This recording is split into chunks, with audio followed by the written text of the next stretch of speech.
Hello dear friends, welcome to the NerdSkin YouTube channel. അപ്പോൾ നമ്മൾ ഇന്നത്തെ വീഡിയോയിൽ കുറച്ച് ഇമ്പോർട്ടൻ്റ് ആയിട്ടുള്ള ക്വസ്റ്റ്യൻസ് റിലേറ്റഡ് ആയിട്ടുള്ള നമ്മുടെ ഹോം നേഴ്സിംഗ് എക്സാമിനും അതുപോലെ തന്നെ വരുന്ന staff nurse DHS staff nurse എക്സാമിനും ഒക്കെ യൂസ്ഫുൾ ആയിട്ടുള്ള ക്വസ്റ്റ്യൻസ് ആണ് നമ്മൾ ഇന്ന് വർക്കൗട്ട് ചെയ്യുന്നത്. അപ്പോൾ അതിൻ്റെ റിലേറ്റഡ് പോയിന്റ്സും കാര്യങ്ങളൊക്കെ നോക്കാം. First question, liver biopsy is done through dash intercostal space in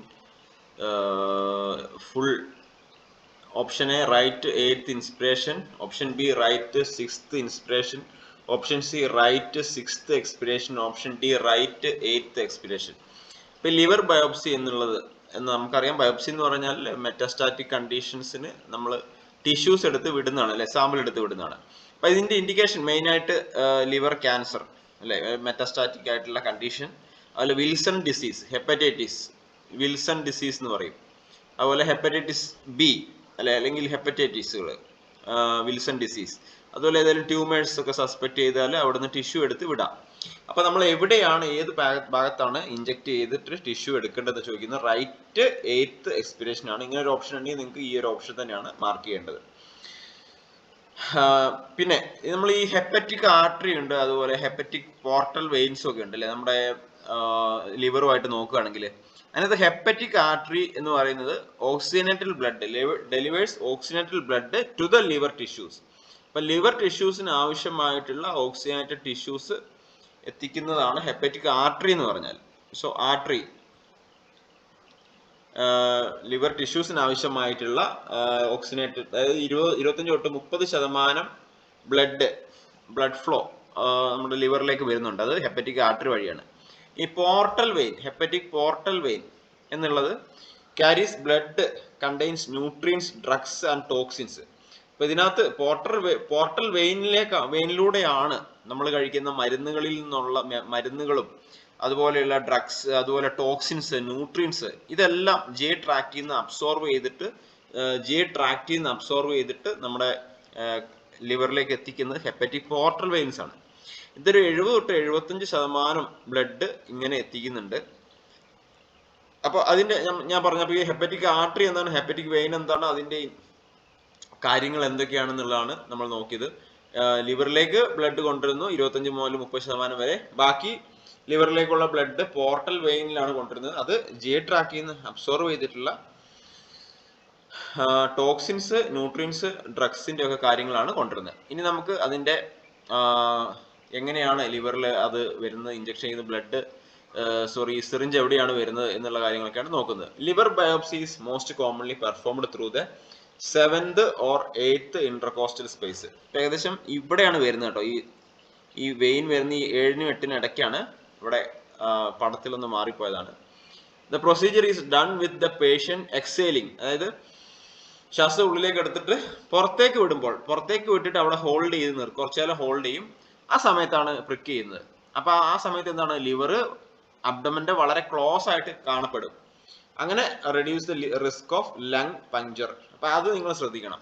patient exhale ചെയ്ത് ശ്വാസം പുറത്തേക്ക് വിട്ടിട്ട് അവിടെ ഹോൾഡ് ചെയ്ത് നിൽക്കണം. ആ സമയത്ത് ഇഞ്ചെക്ട് ചെയ്താൽ എന്താ സംഭവിക്കുന്നത്, reduce the chance of lung puncture, അതായത് ലങ്സിലേക്ക് ഇഞ്ചുറി കിട്ടാനുള്ള സാധ്യത വളരെ കുറയുന്നു എന്നുള്ളതാണ് പറയുന്നത്. നമുക്ക് നെക്സ്റ്റ് ക്വസ്റ്റ്യനിലേക്ക് പോവാം. Next question, growth hormone insensitivity syndrome is called as. Option A, gigantism. Option B, African pygmies. Option C, Mecca-Sermin. Option D, Laron dwarfism.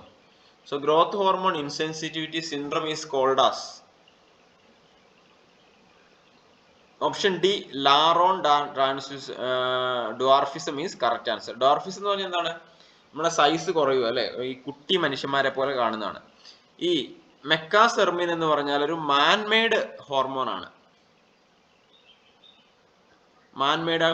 ആണ്. അപ്പൊ ഇത് എന്താണ് യൂസ് ചെയ്യുന്നത്, manmade hormone, human growth hormone ആണ്. Treat severe growth failure.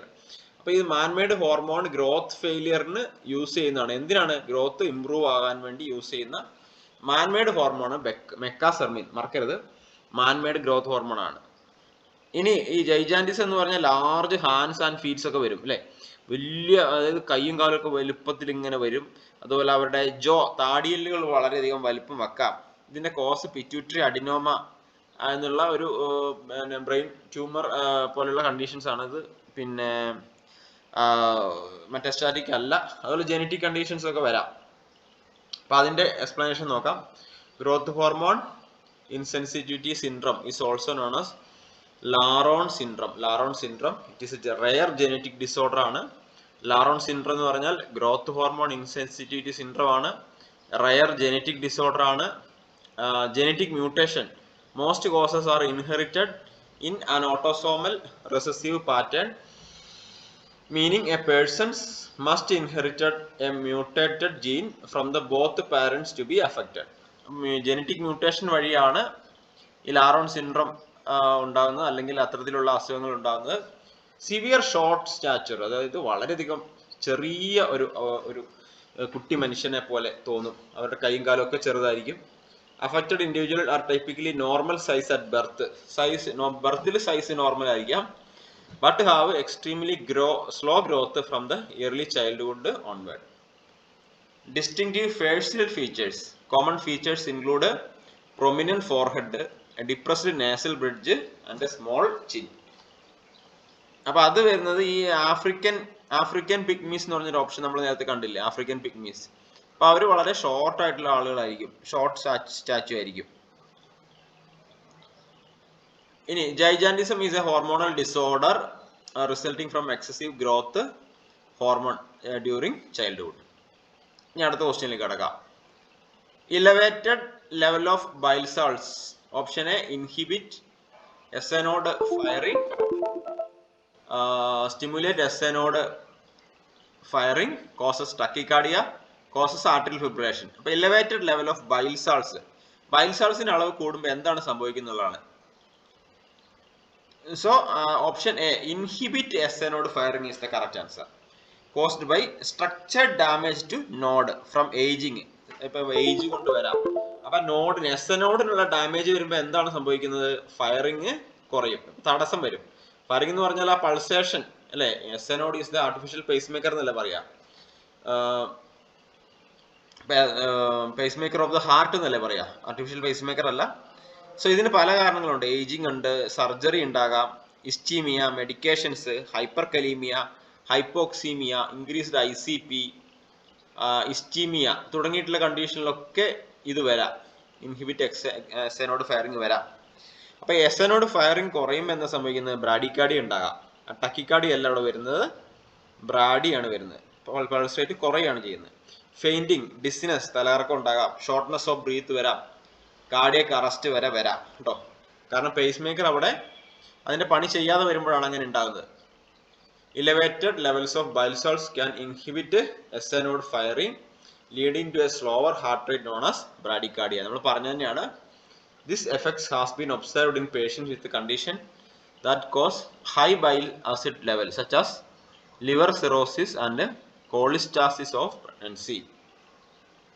Elevated bile salts level condition known as hypercholemia indicates cholestasis, that is impaired bile flow. Cholestasis വരുമ്പോഴാണ് hypercholemia. അത് cholestasis കാരണമാകുന്നു for liver cells tissues.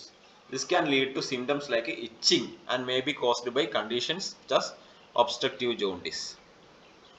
Professional ethics. Ethics, the discipline concerned with what is morally good and bad and morally right and wrong. ധാർമ്മികത. ഓരോ പ്രൊഫഷനിലും ഓരോ ethics ഉണ്ട്. അപ്പോൾ അത് ഓരോ പ്രൊഫഷൻ അനുസരിച്ച്, ഇപ്പോൾ ഡോക്ടേഴ്സ് ആയിക്കോട്ടെ, നേഴ്സസ് ആയിക്കോട്ടെ. അപ്പോൾ നേഴ്സിൻ്റെ നമ്മൾ കഴിഞ്ഞ ക്ലാസ്സിൽ നോക്കി, autonomy, beneficence, non maleficence, justice, fidelity അല്ലേ, വെറാസിറ്റി, ഇതൊക്കെ കഴിഞ്ഞ ക്ലാസ് നമ്മൾ നോക്കിയതാണ്. ഓട്ടോണമി എന്ന് പറഞ്ഞാൽ ഇൻഡിപെൻഡൻറ്റ് ഡിസിഷൻ എടുക്കാനുള്ള കഴിവ്, ബെനിഫിഷ്യൻസ് എന്ന് പറഞ്ഞാൽ doing good, non maleficence no harm, justice, equality, ഇതൊക്കെ നമ്മൾ കഴിഞ്ഞ ക്ലാസ്സിൽ നോക്കിയതാണ്. ഈ പ്രൊഫഷണൽ എത്തിക്സ് എന്ന് പറഞ്ഞാൽ എന്താണ്, set of moral guidelines, standards and principles adopted by a professional community. അപ്പോൾ ഒരു ഗൈഡ് ലൈൻസ് ഓരോ പ്രൊഫഷനിലും അതിൻ്റേതായിട്ടുള്ള ഗൈഡ് ലൈൻസ് അല്ലെങ്കിൽ മൊറാലിറ്റി ഉണ്ടാവും.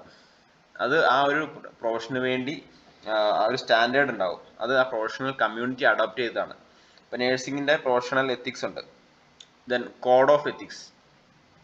കോഡ് ഓഫ് എത്തിക്സ് എന്ന് പറഞ്ഞാൽ ആ ഒരു പ്രൊഫഷൻ, അതായത് നമുക്കൊരു പ്രൊഫഷണൽ എക്സ്പെക്റ്റഡ് ബിഹേവിയർ ഉണ്ടാവും.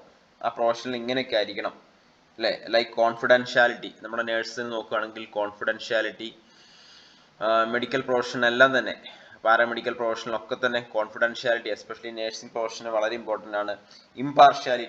പാർഷ്യാലിറ്റി കാണിക്കരുത്.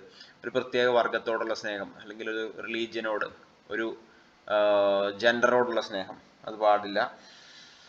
ഗുഡ് മാനേഴ്സ്, മര്യാദ കാണിക്കാനുള്ള ഒരു ഇത്. അതുപോലെ മെയിൻറ്റെയിൻ ഗുഡ് ഹൈജീൻ, പൊളൈറ്റ് ആയിരിക്കണം അല്ലേ. അപ്പം അങ്ങനെ കുറേ കാര്യങ്ങൾ വന്നിട്ടുണ്ടായിരുന്നു. അപ്പോൾ etiquettes for employment, work place etiquette, എറ്റിക്വേറ്റ്,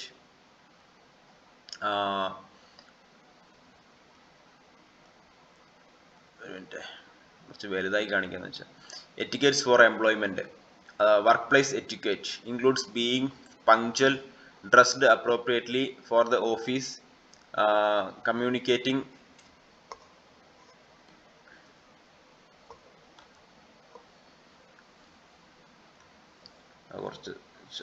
okay.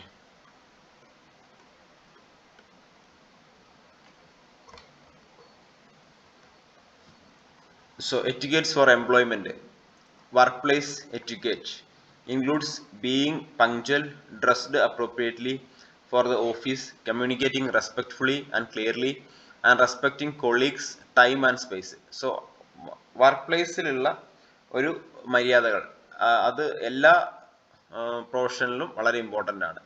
Punctual ആയിരിക്കണം. ആ ഒരു ഡ്രസ്ഡ്, ഇപ്പോൾ നമുക്കിപ്പോൾ ഹോട്ടലിലൊക്കെ പോയി കഴിഞ്ഞാൽ ആ ഹോട്ടലിൻ്റെ റിസപ്ഷനിസ്റ്റ് അല്ലെങ്കിൽ സപ്ലൈ ചെയ്യുന്ന ആൾക്കാരുടെ ഡ്രസ്സ് അല്ലേ, ഹോട്ടൽ മാനേജ്മെൻറ്റ് കോഴ്സിൽ അത് വളരെ ഇമ്പോർട്ടൻ്റ് ആണ്. കമ്മ്യൂണിക്കേറ്റിംഗ് റെസ്പെക്റ്റ്ഫുള്ളി, ഇപ്പോൾ നമ്മൾ നേഴ്സിംഗിൽ വളരെ ഇമ്പോർട്ടൻ്റ് ആണ് കമ്മ്യൂണിക്കേഷൻ എന്നുള്ളത്. റെസ്പെക്റ്റിംഗ് അതർ കോളീഗ്സ്, അങ്ങനെയുള്ള കാര്യങ്ങളൊക്കെ വളരെ ഇമ്പോർട്ടൻ്റ് ആണ്. നെക്സ്റ്റ് നമ്മളൊരു ക്വസ്റ്റ്യനിലേക്ക് പോവാണ്. ഒരു ക്വസ്റ്റ്യൻ നോക്കിയിട്ട് പിന്നെ നമുക്ക് അതിൻ്റെ ഡിസ്കഷനിലേക്ക് പോവാം. For effective administration the best kind of organisation is fully centralised, compromise between centralisation and decentralisation, fully decentralised, none of the above. So ഇവിടെ കറക്റ്റ് ആൻസർ വന്നിരിക്കുന്നത് compromise between centralisation and decentralisation ആണ്. ഈ നമുക്ക് ഈ സെൻട്രലൈസേഷൻ എന്ന് പറഞ്ഞാൽ എന്താണ് അല്ലേ, അതായത് making power is retain by few top level managers അല്ലേ. ഡീസെൻട്രലൈസേഷൻ എന്ന് പറഞ്ഞാൽ making authorities delegated to middle and lower level managers. Decentralised designs can place nurses closer to patients, improving visibility. അപ്പോൾ ഇത് രണ്ടും വേണം. Compromise between centralisation and decentralisation ആണ്, അതാണ് ഒരു ഓർഗനൈസേഷനിൽ, ഒരു ഹോസ്പിറ്റലിന് വളരെ ഇമ്പോർട്ടൻ്റ് ആയിട്ടുള്ള പാർട്ടായിട്ട് വന്നിരിക്കുന്നത്. അപ്പോൾ ഈ ഡീസെൻട്രലൈസേഷൻ എന്ന് പറഞ്ഞാൽ അതിൻ്റെ പവർ എടുക്കുന്നത്, അതിൻ്റെ ഡിസിഷൻ എടുക്കുന്നത് middle and lower level managers ആണ്.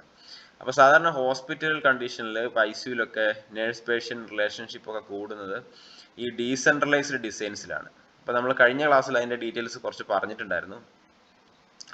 അതുകൊണ്ട് തന്നെ ഇപ്പം നമ്മൾ അതിൻ്റെ ഡീറ്റെയിലേക്ക് പോകുന്നില്ല. നെക്സ്റ്റ് പോയിന്റ്സിലേക്ക് പോവാം.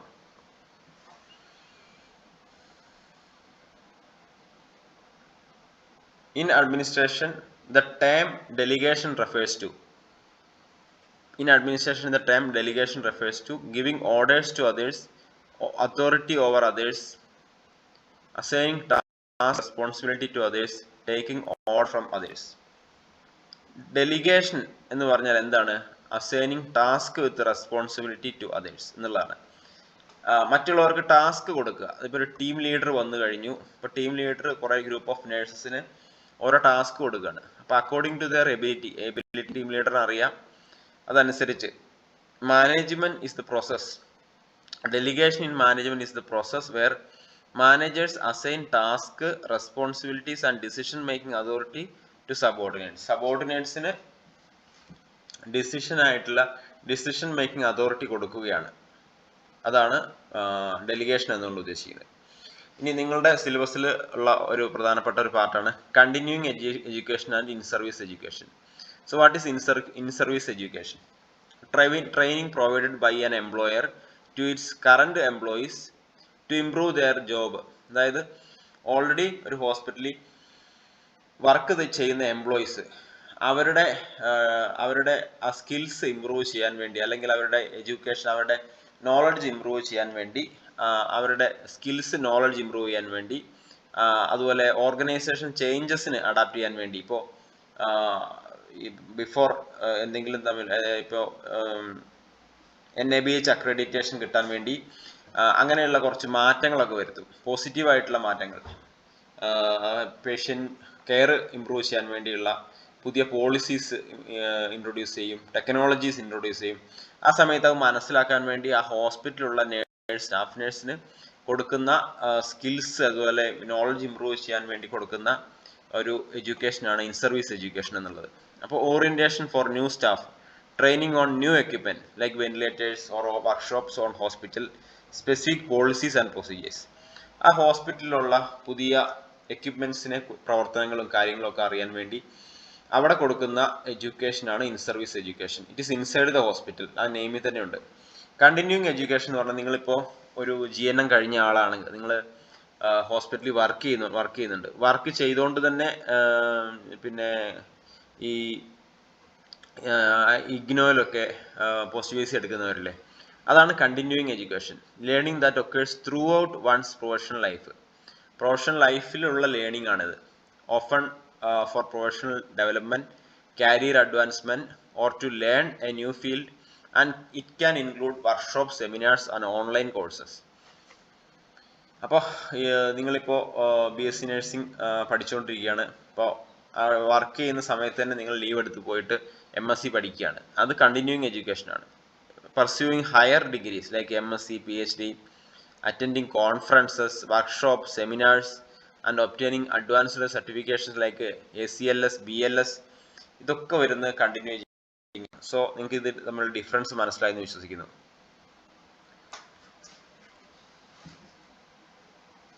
അടുത്തത്, in which year was international council of nurses ICN established? 1869, option B 1899, option C 1929, option D 1969. ICN international council of nurse establish ചെയ്ത വർഷം ഏതെന്നാണ് ചോദിച്ചിരിക്കുന്നത്. 1899 ആണ് correct answer. A federation, ICN എന്ന് പറഞ്ഞാൽ a federation of more than nurses associations was the first international organisation for health care professionals.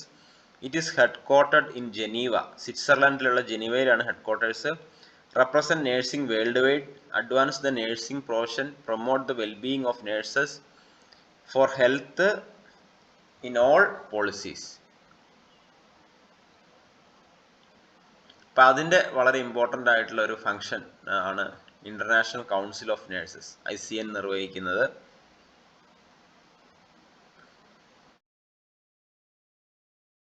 Hello dear friends, welcome to the Nursekin YouTube channel. അപ്പോൾ നമ്മളിന്ന് കുറച്ച് ഇമ്പോർട്ടൻ്റ് ആയിട്ടുള്ള question discussion ആണ്. അതുപോലെ നമ്മുടെ ക്ലാസ്സുകൾക്ക് വേണ്ടി താഴെ ഡിസ്കഷൻ ബോക്സ് ചെക്ക് ചെയ്യാവുന്നതാണ്. JPHN, MLSP, homeo nurse, RRB, DHS വരുന്ന DHSൻ്റെ ലോങ് ടൈം ബാച്ച് ക്ലാസ്സുകൾക്ക് വേണ്ടി നമ്പറിൽ എനിക്കൊന്ന് കോൺടാക്ട് ചെയ്യുക, അല്ലെങ്കിൽ താഴെ ഡിസ്കഷൻ ബോക്സിൽ ഡീറ്റെയിൽ കൊടുത്തിട്ടുണ്ട്. ഹോമിയോ നേഴ്സിന് വേണ്ടിയുള്ള ക്രാഷ് കോഴ്സുകളും ആരംഭിച്ചിട്ടുണ്ട്. So നമുക്ക് ഇന്നത്തെ question. So today's question, what is the biological action of endothelin? Option A, dilates vascular smooth muscle. Option B, produce bronchodilation. Option C, has positive inotropic effect on myocardium. Option D, increase GFR and renal blood flow. So ഇവിടെ 4 option കൊടുത്തിട്ടുണ്ട്. So നമുക്ക് എൻഡോത്തീലിൻ എന്താണ് അറിയണം. എൻഡോത്തീലിൻ എന്ന് പറഞ്ഞാൽ നമുക്കൊരു hormone ആണ് അല്ലേ, ഒരു ഹോർമോൺ ആണ്. അത് നമ്മുടെ ബ്ലഡ് വെസൽസിൽ ഫോം ചെയ്യുന്ന ഒരു ഹോർമോൺ ആണ് എൻഡോത്തീലിൻ എന്നുള്ളത്. Produced by the endothelial cells ആണ്. ബ്ലഡ് വെസൽസിലുള്ള എൻഡോത്തീലിയൽ സെൽസ്, ബ്ലഡ് വെസൽസിന്റെ ഉള്ളിലുള്ള എൻഡോത്തീലിയൽ സെൽസ് ഫോം ചെയ്യുന്ന ഒരു ഹോർമോൺ ആണ് എന്ത്, എൻഡോത്തീലിൻ എന്ന് പറഞ്ഞാൽ. ഓക്കെ, സോ ഇതെന്തിനാണ് സംഭവം എൻഡോത്തീലിൻ ഫോം ചെയ്യുന്ന ചോദിച്ചു കഴിഞ്ഞാൽ correct answer, has positive inotropic effect on myocardium. myocardium has positive inotropic effect on myocardium. So positive inotropic effect എന്ന് പറഞ്ഞാൽ എന്താണ്? Increase the blood pressure അല്ലേ? ഇത് constriction, blood vessels ചുരുങ്ങി blood pressure കൂട്ടാൻ വേണ്ടിയുള്ള ഒരു എഫക്റ്റ് ആണ് inotropic effect എന്ന് പറഞ്ഞാൽ. So increase the force of heart muscles.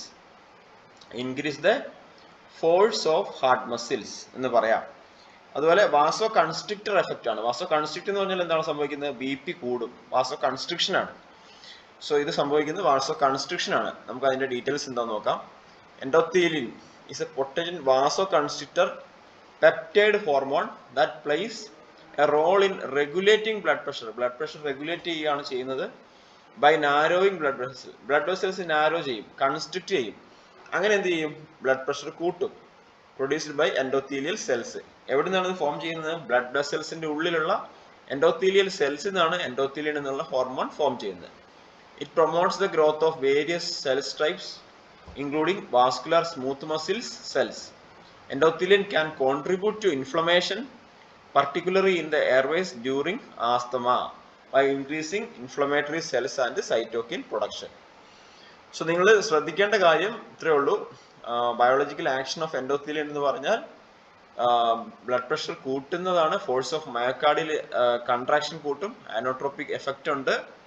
ഇത്രയും കാര്യങ്ങൾ നിങ്ങൾ ശ്രദ്ധിക്കുക, വളരെ ഇമ്പോർട്ടന്റ് ആണ്, എക്സാമിന് ചോദിക്കാം. സോ നമ്മുടെ second question, ABC inventory control. ABC inventory control. Examples of moderate controls. ABC inventory control ഉണ്ട് അല്ലേ? ഓരോ ഹോസ്പിറ്റലുകളിലും ഓരോ ഓർഗനൈസേഷനും ഇൻവെന്ററി കൺട്രോൾ ഉണ്ട്. മോഡറേറ്റ് കൺട്രോൾ എന്ന് പറഞ്ഞാൽ എന്താണ്? Option A office tools, papers, chairs. Option B ventilators. Option C common IV fluids, standard syringes, basic surgical tools and common bandages, all of the above. ഈ മോഡറേറ്റ് കൺട്രോൾ എന്ന് പറഞ്ഞാൽ strict കൺട്രോളും അല്ല, എന്നാൽ എന്തല്ല, ഒരു ലോ കൺട്രോളും അല്ല, അതിന് ഇടയിലുള്ളതാണ്. അപ്പൊ ഇവിടെ ഓപ്ഷൻ സി ആണ് കറക്റ്റ് ആൻസർ. ഓക്കെ, അപ്പൊ നമുക്ക് അതിന്റെ എക്സ്പ്ലനേഷൻ പറയുമ്പോൾ നിങ്ങൾക്ക് അത് മനസ്സിലാവും. ഹോസ്പിറ്റൽ ഇൻവെന്ററി മാനേജ്മെന്റ് എന്താണ്? Is the systematic tracking and optimisation of medical supplies. Track ചെയ്യുക, മെഡിക്കൽ സപ്ലൈസ് എടുക്കുക, അറേഞ്ച് ചെയ്യുക, കറക്റ്റ് ആയിട്ടുള്ള സ്ഥലങ്ങളിൽ വെക്കുക. ഫാർമസ്യൂട്ടിക്കൽസ് വെക്കാം, എക്യുപ്മെന്റ്സ് വെക്കാം. To ensure availability, prevent shortages, control cost and maintain patient safety. അപ്പം അതിനുവേണ്ടി ഓരോ ഹോസ്പിറ്റലിലെ എക്യുപ്മെന്റ്സ് ആയിക്കോട്ടെ, ഡ്രഗ്സ് ആയിക്കോട്ടെ, സിറിഞ്ചസ് ആയിക്കോട്ടെ, ഗ്ലൗസ് ആയിക്കോട്ടെ, ഫാർമസ്യൂട്ടിക്കൽസ് ആയിക്കോട്ടെ, അതിൻ്റെ അവൈലബിലിറ്റി ഉറപ്പുവരുത്തുക, ഷോർട്ടേജസ് പ്രിവെന്റ് ചെയ്യുക, കോസ്റ്റ് കൺട്രോൾ ചെയ്യുക, പേഷ്യന്റ് സേഫ്റ്റി മെയിൻറ്റെയിൻ ചെയ്യുക. ABC എന്ന് പറഞ്ഞാൽ പറേറ്റോ പ്രിൻസിപ്പിൾസ് ആണ്. ഓൾവേസ് ബെറ്റർ കൺട്രോൾ എന്നാണ് പറയുക. ABC always better control. A എന്ന് പറഞ്ഞാൽ 20% of item, 80% of the value. It is the most critical category and requires close monitoring and strict control. 20% item ഉള്ളത് ventilator അല്ലെ, വെന്റിലേറ്റർ വരും, ഡീഫിബ്രിലേറ്റർ, അത് വില കൂടിയ ഉപകരണങ്ങൾ, ചില സർജിക്കൽ ടൂൾസ്, വില കൂടിയ സർജിക്കൽ ടൂൾസ്, അത് കുറച്ച് മതി, പക്ഷെ അതിന്റെ വാല്യൂ വളരെ കൂടുതലാണ്. ബിയിൽ ABCയിൽ ബി എന്ന് പറഞ്ഞാൽ 30% of item, 50% of value. Moderately important and require moderate monitoring and controls. നമ്മൾ ഇവിടെ പറഞ്ഞു അതിന്റെ common IV fluids, standard syringes, basic surgical tools ഒക്കെ എന്താണ്? മോഡറേറ്റ് ഇമ്പോർട്ടന്റ് ആണ്. അത്ര ഇമ്പോർട്ടന്റ് അല്ല, എന്നാൽ ഇമ്പോർട്ടന്റ് ആണ്. പക്ഷെ എന്താണ്, ഒരു മോഡറേറ്റ് കൺട്രോൾസ് വേണം. അതിനകത്ത് 15% വാല്യൂ ഉള്ളൂ. ഇനി 50% ഐറ്റംസ് ഉണ്ട്, അതായത് ഓഫീസ് പേപ്പർ അല്ലെ, ഓഫീസിന് ടൂൾസ്, പേപ്പേഴ്സ്, ചെയർസ്, ഇതൊക്കെ എന്ന് പറഞ്ഞാൽ 5% വാല്യൂ ഉള്ളൂ. വാല്യൂ കുറവാണ്, ലീസ്റ്റ് ക്രിട്ടിക്കൽ ആണ്. This needs minimal monitoring and controls. ഇനിയുള്ളത് fast FSN, fast slow non-moving analysis. So this classifies inventory based on sales velocity, fast slow non-moving. Fast എന്ന് പറഞ്ഞാൽ എന്താണ്? Sell quickly and generate high revenue. Exercise low control. Fast moving ആണ് എന്ന് പറഞ്ഞാണ് paracetamol tablets, pain killers, gloves, syringes, common IV fluids, ഇതൊക്കെ എന്ന് പറഞ്ഞാൽ fast moving ആണ് അല്ലേ? സെൽ ക്വിക്ലി, പെട്ടെന്ന് ചെലവായി പോകും. സ്ലോ എന്ന് പറഞ്ഞാൽ എന്താണ്? You can see this and review them gradually. Non moving എന്ന് പറഞ്ഞാൽ നോ സെയിൽസ് അല്ലെ, സെയിൽസ് വളരെ കുറവായിരിക്കും. സ്ലോ മൂവിങ് എന്ന് പറഞ്ഞാൽ സ്പെസിഫിക് ആന്റിബയോട്ടിക്സ്, എന്തെങ്കിലും റയർ അസുഖത്തിന് വേണ്ടി മാത്രം ഉപയോഗിക്കുന്നത്. ഓക്കെ, അത് സ്ലോ മൂവിങ് ആണ്. ചിലപ്പോൾ ആവശ്യം വരാം ഉള്ള കാര്യം. നോ സെയിൽസ് എന്ന് പറഞ്ഞാൽ എന്താണ്? എക്സ്പയർ ആയിട്ടുള്ള ഡ്രഗ്സ്, അതുപോലെ റയർ പ്രൊസീജിയർ എക്യുപ്മെന്റ്സ്, ഇതൊക്കെ നോൺ മൂവിങ് ആണ്, മൂവ് ചെയ്യത്തില്ല. ഇനി അടുത്ത് VED, vital essential desirable analysis. These are items critical to the core operation. Vital ആണ്, അതായത് medicines, life saving medicines, defibrillator, oxygen, ഇതൊക്കെ വൈറ്റൽ ആണ്, അത്യാവശ്യമാണ്, ഇല്ലെങ്കിൽ ജീവൻ നഷ്ടപ്പെടാം. Essential these represents the items whose shortage wouldn't be, അതായത് sterile gloves, analgesics, IV fluids, ഇതൊക്കെ അത്യാവശ്യമാണ്, പക്ഷെ ലൈഫ് സേവിങ്സ് മെഷേഴ്സ് അതിനകത്ത് ഉൾപ്പെടുന്നില്ല അല്ലെ. ഒരു ഗ്ലൗസ്, സ്റ്റെറൈൽ ഗ്ലൗ ഇല്ലെങ്കിലും ആള് പെട്ടെന്ന് മരിക്കുന്ന അവസ്ഥയിലല്ല. അതുപോലെ IV ഫ്ലൂയിഡ്സ് ഇല്ലെങ്കിലും വേറെ എന്തെങ്കിലും ഫ്ലൂയിഡ് കൊണ്ട് നമുക്കത് എസെൻഷ്യൽ ആണ്, പക്ഷെ അത്ര വൈറ്റൽ അല്ല. കാറ്റസ്ട്രോഫിക് എന്ന് പറഞ്ഞാൽ പെൻ, പേപ്പർ, ടൂൾസ്, അങ്ങനത്തെ ഒക്കെ. Delays or alternative solution might be possible. Which is the single most important galactopoietic hormone? Option A, prolactin. Option B, estrogen. Option C, oxytocin. Option D, progesterone.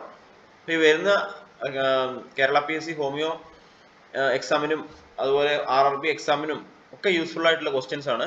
ഇതിന്റെ detail ആയിട്ടുള്ള ക്ലാസ്സുകൾക്ക് വേണ്ടി, theory ഉൾപ്പെടെയുള്ള ക്ലാസ്സുകൾക്ക് വേണ്ടി discussion box നോക്കുക. So ഇവിടെ നമ്മൾ 4 option കൊടുത്തിട്ടുണ്ട്. ഗാലക്ടോപോയറ്റിക് hormone, ഏറ്റവും ഇമ്പോർട്ടന്റ് ആയിട്ടുള്ള ഗാലക്ടോപോയറ്റിക് ഹോർമോൺ ഏതെന്നാണ് ചോദിച്ചിരിക്കുന്നത്. ഗാലക്ടോപോയറ്റിക് ഹോർമോൺ. ഓക്കെ, അപ്പൊ നമുക്ക് ഇവിടെ പ്രൊലാക്റ്റിനും ഓക്സിറ്റോസിനും ആണ് നമുക്ക് ഈ മിൽക്കുമായിട്ട് റിലേറ്റ് ചെയ്തിട്ടുള്ള ഹോർമോൺ നമുക്കറിയാം അല്ലെ. നമുക്ക് കൂടുതൽ നമ്മൾ പഠിച്ചിരിക്കുന്നത് പ്രൊലാക്റ്റിനും ഓക്സിറ്റോസിനുമാണ്. ബാക്കി 2 ഓപ്ഷൻ നമുക്ക് വേണമെങ്കിൽ അപ്പൊ തന്നെ മാറ്റിക്കളയാം. ഈ 2 ഓപ്ഷൻ നമുക്ക് സംശയം ഉണ്ടാവും. മോസ്റ്റ് ഇമ്പോർട്ടൻറ്റ് ഗാലക്ടോപോയറ്റിക് ഹോർമോൺ എന്ന് പറഞ്ഞാൽ അത് പ്രൊലാക്റ്റിൻ ആണ് കേട്ടോ. Prolactin is the most important galactopoietic hormone. ഈ ഗാലക്ടോപോയറ്റിക് എന്ന് പറഞ്ഞാൽ അതിന്റെ അർത്ഥം increase the secretion and production of milk അല്ലെ. Increase secretion and production of milk എന്നുള്ളതാണ് അർത്ഥം ഗാലക്ടോപോയറ്റിക് എന്നുള്ള. ഈ ഗാലക്ടോപോയസിസ് അല്ലെ നമ്മൾ പഠിച്ചിട്ടുണ്ട്. Galactopoiesis, that is the process, ഒരു പ്രോസസ് ആണ്. എന്താണ് process? Increase the milk production from the mammary gland. So galactopoiesis is the production of increased milk from the mammary gland. അപ്പൊ നമ്മൾ ഗാലക്ടോപോയറ്റിക് എന്ന് എന്തെന്ന് പഠിച്ചു? that is the secretion and production of milk. പോയസിസ് എന്ന് പറഞ്ഞാൽ എന്താണ്? ഗാലക്ടോപോയസിസ് എന്ന് പറഞ്ഞാൽ process of increasing milk from the mammary gland അല്ലെ. So prolactin, that is the most important galactopoietic hormone, stimulating milk production, maintaining lactation throughout breastfeeding. breastfeeding ആ ഒരു പ്രോസസ്സിൽ, breast ഫീഡിങ്ങിന് മൊത്തമായിട്ട് ആ ഒരു പ്രോസസ്സിനെ മെയിൻറ്റെയിൻ ചെയ്യുന്നത് ഹോർമോണാണ് പ്രൊലാക്റ്റിൻ. ഇനി ഓക്സിറ്റോസിൻ എന്ന് പറഞ്ഞാൽ എന്താണ്? That also a hormone involved in lactation. Milk ejection റിഫ്ലക്സിനെ സഹായിക്കുന്നതാണ്. മിൽക്ക് ഇജക്ഷൻ റിഫ്ലക്സിനെ സഹായിക്കുന്ന ഹോർമോണാണ് ഓക്സിറ്റോസിൻ, അല്ലെങ്കിൽ ലെറ്റ് ഡൗൺ റിഫ്ലക്സ് എന്ന് പറയും. Let down reflex. Milk production ആണെങ്കിൽ പ്രൊലാക്റ്റിൻ ആണ്. മിൽക്ക് ഇജക്ഷൻ റിഫ്ലക്സ് ആണെങ്കിൽ അല്ലെങ്കിൽ ലെറ്റ് ഡൗൺ റിഫ്ലക്സ് ആണെങ്കിൽ അത് ഓക്സിറ്റോസിൻ ആണ്. ഇത് എന്താ സംഭവിക്കുന്നത് വെച്ചാൽ muscle cell around alveoli to contract or push milk out. ഇപ്പൊ നമുക്ക് ഈ ആൽവിയോലൈ ഉണ്ട്, നമ്മുടെ ബ്രസ്റ്റിൽ ആൽവിയോലൈ ഉണ്ട്. ഇത് ആൽവിയോലൈ എന്ന് വിചാരിക്കുക. അപ്പൊ ഇതിന്റെ സൈഡിലൊക്കെ മസിൽ സെൽ ഉണ്ടാവും. ഈ മസിൽ സെൽസിലെ അതിനെ കൺട്രാക്ട് ചെയ്യണം, അതായത് ചുരുക്കുവാണ്. മിൽക്കിനെ നമ്മൾ പുറത്തേക്ക് തള്ളാൻ വേണ്ടി ഇവിടെ കൺട്രാക്ഷൻ ചെയ്യുന്ന ജോലിയാണ്, ഇഞ്ചക്ഷൻ ചെയ്യുന്ന ജോലിയാണ് ഓക്സിറ്റോസിന്റെ. ഇവിടെ സെൽസിന്റെ പറയുന്ന പേരാണ് മയോ എപ്പിത്തീലിയൽ സെൽസ്. മയോ എപ്പിത്തീലിയൽ സെൽസ് ആണ് ഇവിടെ ഉള്ളത്. അപ്പൊ ആ സെൽസിനെ ഇജക്ട് ചെയ്യാണ്. സോ ഇത് ആ സെൽസിനെ ഇജക്ട് ചെയ്യുന്ന, അതുകൊണ്ടാണ് ഇജക്ഷൻ അല്ലെങ്കിൽ ലെറ്റ് ഡൗൺ റിഫ്ലക്സ് എന്ന് പറയുന്നത്, ലെറ്റ് ഡൗൺ ഹോർമോൺ എന്ന് പറയുന്നത്. മയോ എപ്പിത്തീലിയൽ സെൽസ് ആണ് അപ്പൊ പിന്നെ വേണ്ട ഈ ഓക്സിറ്റോസിൻ എന്താണ്, ബോണ്ടിങ് പ്രൊമോട്ട് ചെയ്യും. മദറും ചൈൽഡും തമ്മിലുള്ള ബോണ്ടിങ് പ്രൊമോട്ട് ചെയ്യും, ഇംപ്രൂവ് ചെയ്യും. അതുപോലെ തന്നെ മദറിനും ചൈൽഡിനും കാം ആയിട്ടുള്ള ഒരു അഫക്ഷനേറ്റ് ആയിട്ടുള്ള ഒരു അറ്റ്മോസ്ഫിയർ കൊടുക്കാൻ വേണ്ടി വളരെയധികം സഹായിക്കുന്ന ഹോർമോണാണ് oxytocin. So what is prolactin and oxytocin നമ്മൾ പഠിച്ചു കഴിഞ്ഞു. ഒന്നും കൂടെ നിങ്ങൾ സംശയം ഉണ്ടെങ്കിൽ ഒന്നും കൂടെ കാണുക, നിങ്ങൾക്ക് പെട്ടെന്ന് മനസ്സിലാവും. Next question, which of the following is included in active management of third stage of labour? എപ്പോഴും ചോദിക്കാറുള്ളതാണ്. Option a administration of injection oxytocin 40 units. Option 2 controlled cord traction. Option 3 examination of placenta and membrane. അപ്പൊ ഇവിടെ പിന്നെയും 4 option, ഇങ്ങനെയുള്ള questions എപ്പോഴും വരാറുണ്ട്. പിന്നെയും 4 option കൊടുത്തിരിക്കുകയാണ്. അപ്പൊ ഈ തേർഡ് സ്റ്റേജ് ഓഫ് ലേബർ എന്താണെന്ന് നമുക്ക് അറിയണം അല്ലെ. തേർഡ് സ്റ്റേജ് എന്ന് പറഞ്ഞാൽ എന്താണ്, ആ പ്ലാസന്റ ഡെലിവറി ആകുന്ന വരെയുള്ള സ്റ്റേജ് ആണ് തേർഡ് സ്റ്റേജ് അല്ലെ. First stage, second stage, third stage. അപ്പൊ ഇവിടെ നമ്മൾ എപ്പോഴും ശ്രദ്ധിക്കണം, നമുക്ക് അറിയാം എന്തായാലും ഈ ഒരു ഓപ്ഷൻ വേണം അല്ലെ. Examination of placenta and membrane എന്തായാലും വേണം. പിന്നെ ഇഞ്ചക്ഷൻ ഓക്സിറ്റോസിൻ ഒരിക്കലും 40 യൂണിറ്റ് കൊടുക്കരുത്. അതെന്താണ് കാരണമാകുന്നത്, യൂട്രിൻ ഹൈപ്പർ സ്റ്റിമുലേഷന് കാരണമാകും, ഹൈപ്പർ ആവും. അപ്പൊ നിങ്ങൾ എന്താണ് എപ്പോഴും 10 യൂണിറ്റ്സ് IM ആണെങ്കിൽ 10 യൂണിറ്റ്സ്, IV ആണെങ്കിൽ 20 യൂണിറ്റ്സ് 1000 ml NS അങ്ങനെ കൊടുക്കാം. IV ആണെങ്കിൽ എത്രയാണ്, 20 യൂണിറ്റിൽ 1000 ml NS കൊടുക്കാം. അല്ലെങ്കിൽ IM ആണെങ്കിൽ 10 യൂണിറ്റ്, അത്രേ കൊടുക്കുള്ളൂ. അതും 1 minutes last before the birth of the baby. 1 minutes before the birth of the baby. അതിന് ഇത് കൊടുത്തു കഴിഞ്ഞാൽ എന്താണ്, പിന്നെ യൂട്രോടോണിക് ഡ്രഗ് ആണ്. ഹെൽപ്പ് ടു കൺട്രാക്ട് യൂട്രസ് അല്ലെ. ഹൈപ്പർ, അതായത് സ്റ്റിമുലേറ്റ് ചെയ്യാണ്. ഇത് ഓവറായിട്ട് കൊടുത്താൽ ഹൈപ്പർ സ്റ്റിമുലേഷൻ വരും. കൺട്രോൾ കോഡ് ട്രാക്ഷനും എക്സാമിനേഷൻ ഓഫ് ദ പ്ലാസന്റ, അത് രണ്ടുമാണ് കറക്റ്റ് ആൻസർ. അതായത് option B only 2 and 3 is the correct answer. ഈ കൺട്രോൾഡ് കോഡ് ട്രാക്ഷൻ എന്ന് പറഞ്ഞാൽ എന്താണ്, gently push downward, umbilical code മെല്ലെ വലിച്ച് പുറത്തേക്ക് എടുക്കുവാണ് അല്ലെ. അപ്പൊ എന്താണ്, അപ്പളെ കൗണ്ടർ ട്രാക്ഷൻ അല്ലെങ്കിൽ കൗണ്ടർ പ്രഷർ കൊടുക്കും. എവിടെയാണ്, പ്യൂബിക് ബോണിൽ ഒരു കൈ കൊണ്ട് കൗണ്ടർ പ്രഷർ കൊടുത്തിട്ട് മറ്റേ കൈ കൊണ്ട് മെല്ലെ ഈ ഒരു കോഡ് വലിച്ച് പുറത്തേക്ക് എടുക്കുകയാണ് ചെയ്യുന്നത്. That is controlled cord traction. Gently push downward the umbilical cord, apply counter pressure to the uterus. യൂട്രസിലെ പ്യൂബിക് ബോണിൽ ഒരു കൗണ്ടർ പ്രഷർ കൊടുക്കുകയും അതോടൊപ്പം തന്നെ ഈ ഒരു അംബ്ലിക്കൽ കോഡ് പുറത്തേക്ക് വലിച്ചെടുക്കുകയും ചെയ്യുന്നു.